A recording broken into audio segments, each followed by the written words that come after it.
கொடுங்க. குழந்தை என்கிட்ட கூட. ஆர்த்தி ஜமுக்காலம் பாருடி, சரியா போடு.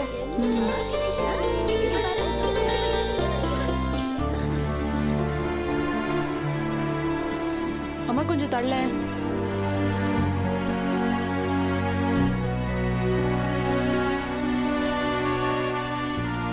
குழந்தையோட தோப்பனாரையும் தாயும் ஒன்னா வந்து உட்கார சொல்லுங்க.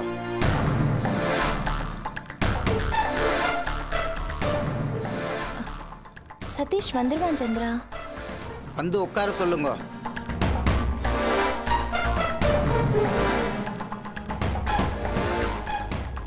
சந்திராவோட முகத்தை பாத்தியா அபி? அந்த பாவி போய் வரமாட்டான் போல இருக்கு. அவன் வரணும்னு நினைச்சா கூட அந்த ஆள் விடமாட்டார் போல இருக்கே. வீடு சாரதா, சுபகாரியம் நடக்க போகுது. யாரும் வருத்தப்படக்கூடாது, சந்தோஷமா இருக்கணும். எல்லாரும் சந்தோஷமா குழந்தைய ஆசீர்வதிக்கணும். என்ன உங்களுக்குள்ள பேசின்னு இருக்கேள்? நாழி ஆகிறது. குழந்தையோட தாயை வந்து உட்கார சொல்லுங்க. தோப்பனார் எங்க? ஐயர் வேற அப்பா எங்கன்னு கேக்குறாரு. இப்ப நாம என்ன செய்யறது? அவ இல்லாம ஒண்ணுமே பண்ண முடியாதேம்மா. ஒரு நிமிஷம், நான் திரும்ப ட்ரை பண்ணி பாக்குறேன்.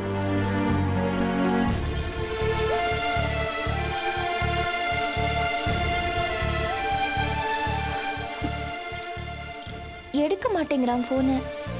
ரிங் ஆயிட்டே இருக்கு. ரிங் போயிட்டே இருக்கு, எடுக்க மாட்டேங்கிறான் சித்தி.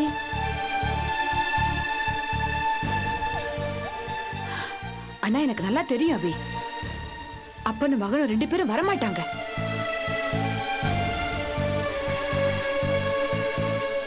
அபி, அவனை வளகாப்புக்கு கூப்பிட்டதுக்கும் வரல, குழந்தை பிறந்ததுக்கும் வரல. இப்ப இதுக்கு மட்டும் எப்படி வந்துட போறான்? அவன் வரேன்னு சொன்னா கூட அந்த ஆள் விட மாட்டாரே. சித்தி, அவன் எதுக்கு வரலனாலும் இன்னைக்கு கண்டிப்பா வந்துருவான் சித்தி. இது பாருங்க, இன்னைக்கு குழந்தைக்கு பேர் வைக்கிற விழா. அவனுக்கு அவன் குழந்தை மேல கண்டிப்பா பாசம் இருக்கு சித்தி. நல்ல நேரம் போயின்னு இருக்கு, சீக்கிரம் வர சொல்லுங்க. நீங்க இருங்க, நான் வெளியில நின்னு பாக்குறேன். என்னம்மா எல்லாரும் பேசிண்டே இருக்கேள்? நாழி ஆகிறது.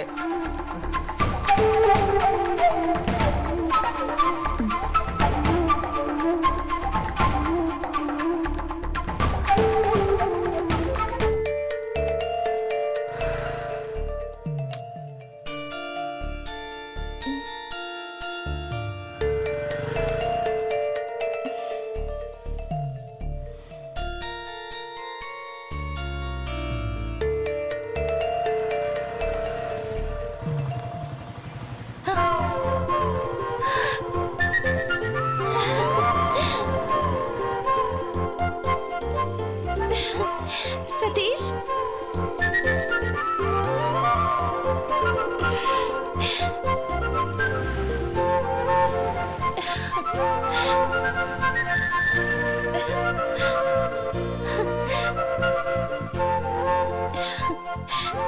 வாடா.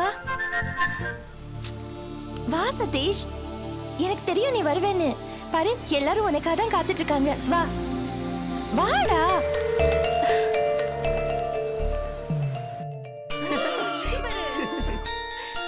சித்தி, இது பாருங்க, சதீஷ் வந்துட்டான். சதீஷ், உன் குழந்தைய பாருடா. உன் பிள்ளைய பாரு. இந்த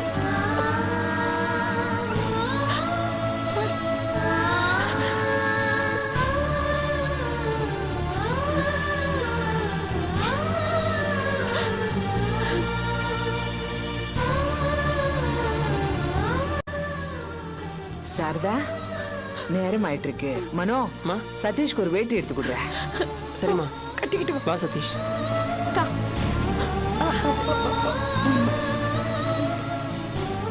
ஓ சதீஷ்.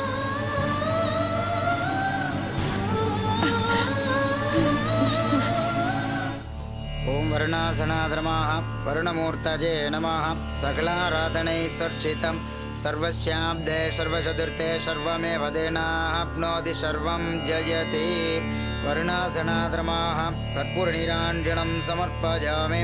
पिट्टदेवताभ्यो नमः, कुलदेवताभ्यो नमः. குழந்தைக்கு என்ன பேர் வைக்கலான்னு முடிவு பண்ணிருக்கேன்? என்ன சந்திரா, என்ன பேரு? என்ன சித்தி, நீங்களாவது சொல்லுங்க. அவ ஏதாவது யோசிச்சு வச்சிருப்பாமா. சந்திரா, நீ சொல்லு. என்ன சொல்லு?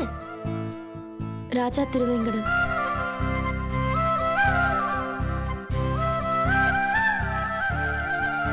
என்ன சொன்ன? ஆமாக்கா, எங்க அப்பா பேர் ராஜதுரை. அவர் பேர்ல பாதியும் மாமா பேர்ல பாதியும் சேர்த்து ராஜா திருவேங்கடம்னு பேர் வைக்கலாம்.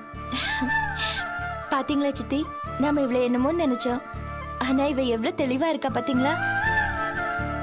இவ்வளவுதான் அந்த ஆளு வேண்டான்னு ஒதுக்கிட்டாரே. ராஜா திருவேங்கடம் ரொம்ப நல்ல பேர். குழந்தையோட தாய் மாமா குழந்தையோட வலது காதுல 3 தடவை பேரை உச்சரிக்கணும்.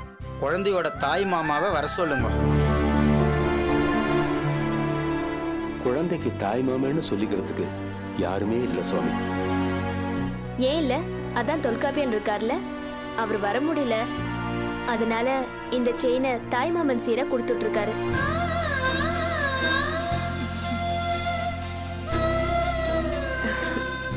இந்தாங்க, குழந்தை கழுத்துல போடுங்க.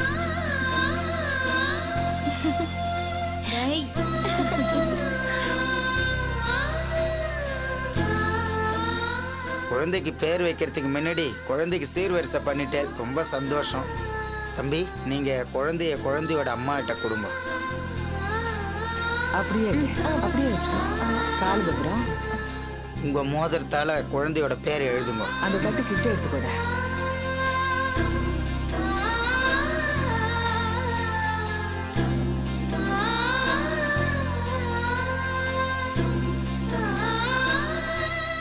உங்க மோதிர விரலால இந்த தேனை வாயில ஊட்டுங்க.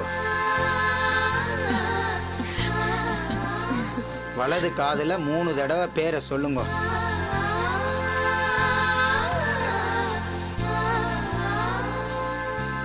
எழுந்திருச்சு பெரியவா கிட்ட நமஸ்காரம் பண்ணிட்டு குழந்தைய தொட்டில போடுங்க.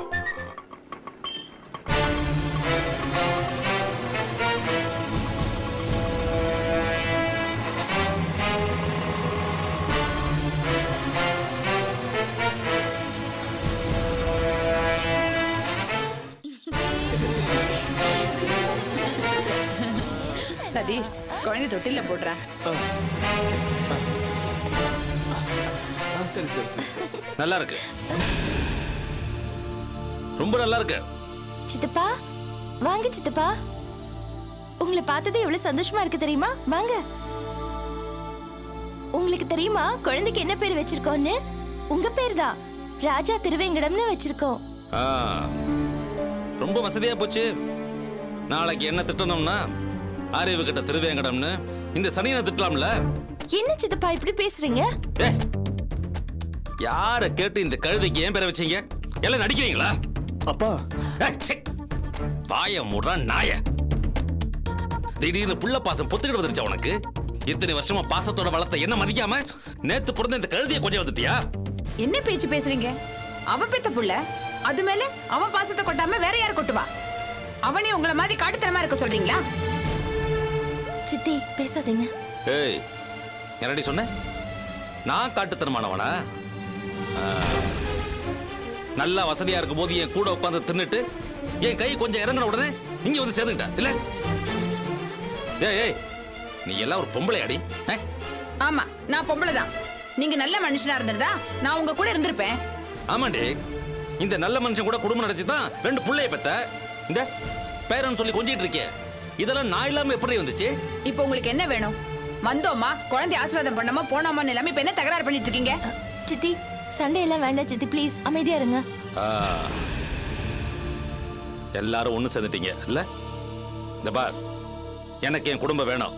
இந்த ஃபங்க்ஷன் நடக்க வேண்டிய வீடு இது இல்ல. டேய் சதீஷ், நேத்து வரைக்கும் ரோசத்தோட தானடா இருந்த, இன்னைக்கு இங்க வந்து நிக்கிறேடா, உனக்கு வெக்கமா இல்ல?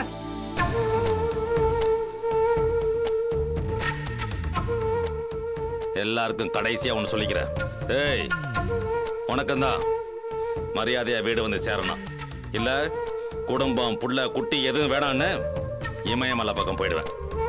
கோச்சுக்காதீங்க சம்மதி, உங்க குடும்பம் உங்களுக்கு இல்லைன்னு ஆயிடுமா? வாய மூடுறா, குறுக்க பேசிக்கிட்டு.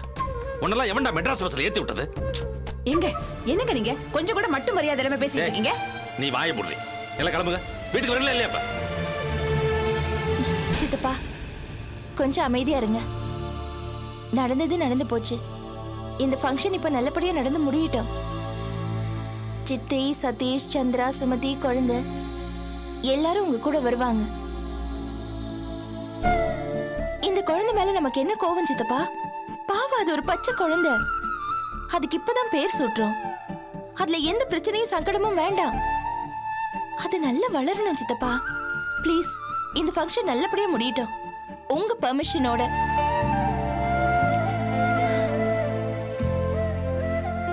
சித்தி, நீங்க சந்திரா, சதீஷ், சுமதி, குழந்தை எல்லாரையும் கூட்டிக்கிட்டு சித்தப்பா கூட வீட்டுக்கு போறீங்க. அபி, ஆமா சித்தி, அதுதான் நல்லது. சித்தப்பா மனசு நொந்து வந்திருக்காரு. நீங்க அவர் கூட போறதுதான் நல்லது. இல்ல அபி, அவரு இல்ல சித்தி, சொல்றத கொஞ்சம் கேளுங்க. எல்லாம் நல்லபடியா நடக்கும். குழந்தை பிறந்த நேரம் அது தாத்தா வீட்லயே வளரட்டும். அதுதான் நல்லது. இது பாருங்க, எல்லாரும் எப்பவும் ஒரே மாதிரி இருக்கிறது இல்ல. சித்தப்பாவுக்கு உங்க மேல அக்கறை இருக்கு சித்தி. இல்லனா இப்ப இங்க வந்திருப்பாரா? நீங்க அங்க போங்க, எதுவும் கவலைப்படாதீங்க. எல்லாம் நல்லபடியா நடக்கும். சரி. தொட்டில போடு. சதீஷ், குழந்தைய தொட்டில போடு.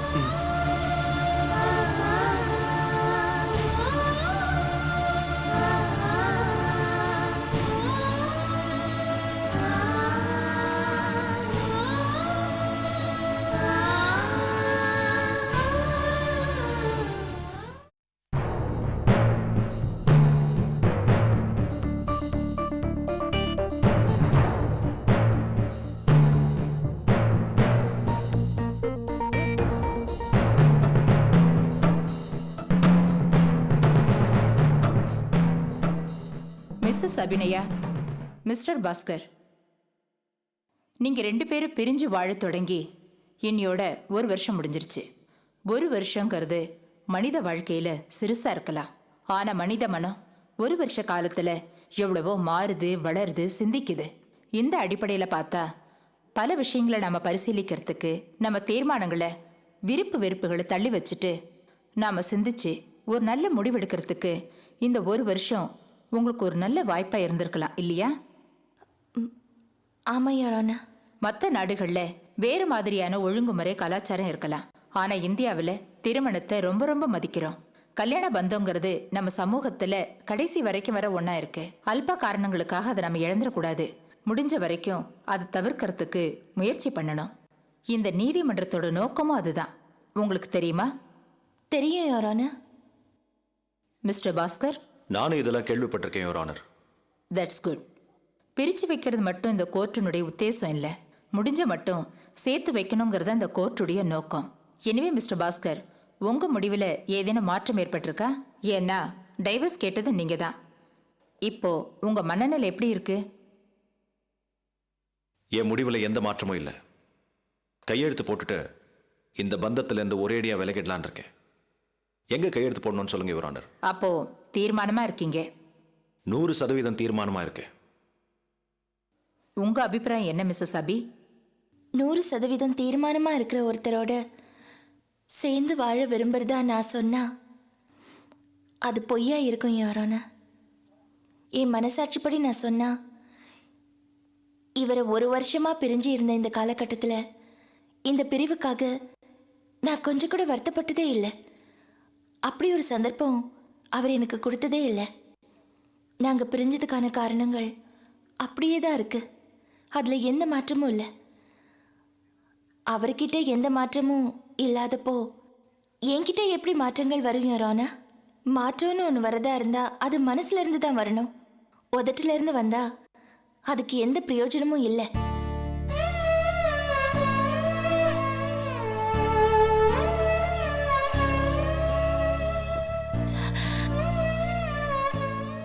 எனக்கு முழுமையான சுதந்திரத்தை கொடுத்துருங்க யாரான.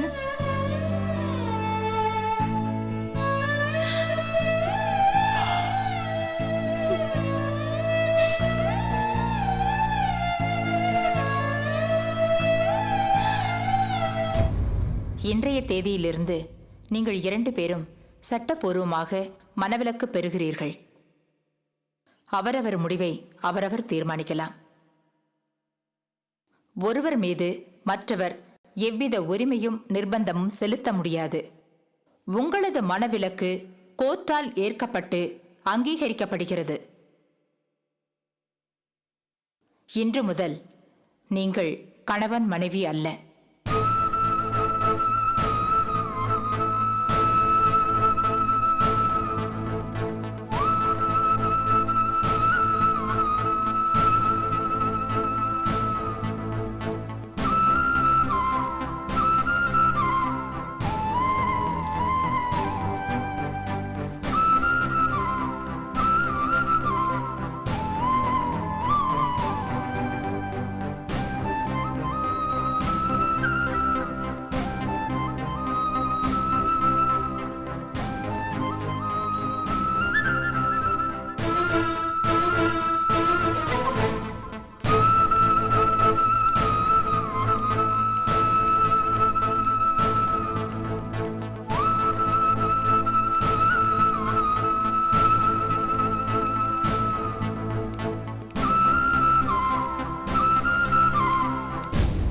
ஹலோ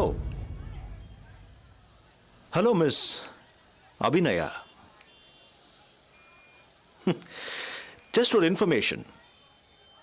நீங்க என்னை விட்டு விலகின பிறகு என் ஸ்டேட்டஸ் ரொம்ப உயர்ந்திருக்கு. ஆனா பாவம், நீங்க கட்டடம் கட்டி கஷ்டப்படுறீங்க, சுத்தி வேற கடன். அபி கன்ஸ்ட்ரக்ஷன்ஸ் ரொம்ப அழகான பேர். முறைக்காத. நான் உங்ககிட்ட ரொம்ப அட்ஜஸ்ட் பண்ணிட்டு போனேன், முடிஞ்ச அளவுக்கு விட்டு கொடுத்தேன். ஆனா நீ திமிரு பிடிச்சவன். தகுதிக்கு மீறின ஈகோ உனக்கு. உன் கூட எவனால வாழ முடியும்? புருஷன் கூட ஒழுங்கா குப்பை கொட்ட முடியாத நீ பிசினஸ்ல என்ன பெருசா கிழிச்சிட முடியும்? இது ஆம்பளைங்க சமுதாயம். பொம்பளைங்க பலவீனமானவங்க பாவம்னு கொஞ்சம் இடம் கொடுத்தா அதை ஒரு இடம் நினைச்சுக்கிட்டியா? பணத்தை அள்ளிடலான்னு உன் தகுதிக்கு மீறின தொழில் ஒன்று ஆரம்பிச்சேன். இன்னைக்கு உன்னை சுத்தி கடன். நான் அமைதியா இருந்தேன். ஏன் ரஞ்சனி எனக்காக அள்ளி கொடுத்துட்டு போயிட்டா. கடவுள் பொதுவா நல்லவங்களை சோதிக்க மாட்டார்னு சொல்லுவாங்க, ஆனா உன்னை சோதிக்கிறாரு. நான் நல்லா இருக்கேன். இதுல இருந்து தெரியல உன் புத்தி. மிஸ்டர் பாஸ்கர். மிஸ்டர் பாஸ்கர்? நீ மிஸ் அபிநயா ஆயிட்ட இல்ல? Very good. என்ன பாஸ்கர்னு கூப்பிடு. என் பேரை சத்தம் போட்டு கூப்பிட முடியுமே தவிர உன்னால வேற எதுவும் பண்ண முடியாது. ஒரு குடும்ப பொண்ணுக்கு இருக்க வேண்டிய எந்த தகுதியுமே இல்லைங்கிறத நீ ஆரம்பத்துல இருந்தே ப்ரூவ் பண்ணிட்டு இருக்க. போலீஸ் ஸ்டேஷன், கோர்ட், ஜெயிலு, இப்படி பொம்பளைங்க போகக்கூடாத எல்லா இடத்துக்கும் நீ போயிட்டு வந்துட்ட. தகுதிக்கு மீறி ஒரு பொம்பளை ஆசைப்பட்டா என்ன ஆகுங்கிறதுக்கு உதாரணமா உன்னை சொல்லலாம். Shut up mister Bhaskar, shut up. இனிமே என்கிட்ட உங்களுக்கு எந்த உரிமையும் கிடையாது. 5 நிமிஷத்துக்கு முன்னாடி ஒரு கையெழுத்து போட்டீங்கல்ல, அது வரைக்கும் இருந்துச்சு. ஆனா இப்ப இல்ல. இனிமே என்னை பத்தி கமெண்ட் அடிக்கிறது, இப்படி பேசுறது அநாகரிகம். நான் திமிர் பிடிச்சவ, கொலகாரி, அதானே உங்களோட அபிப்பிராயம்? Abhi, don't call me by my name mister Bhaskar. இனிமே நீங்க யாரோ நான் யாரோ, புரிஞ்சுதா? இந்த மாதிரி சீன்ற வேலைலாம் என்கிட்ட வேண்டாம். நான் ஜெயில் வரைக்கும் பார்த்தாச்சு. இனிமே பொறுமையா இருக்க மாட்டேன். இதுக்கு மேலே என்ன சீண்டுனீங்க, ஈவ் டீசிங்னு கம்ப்ளைண்ட் பண்ணி உங்களை உள்ள போட வேண்டியது வரும். புரிஞ்சுக்குங்க. Goodbye.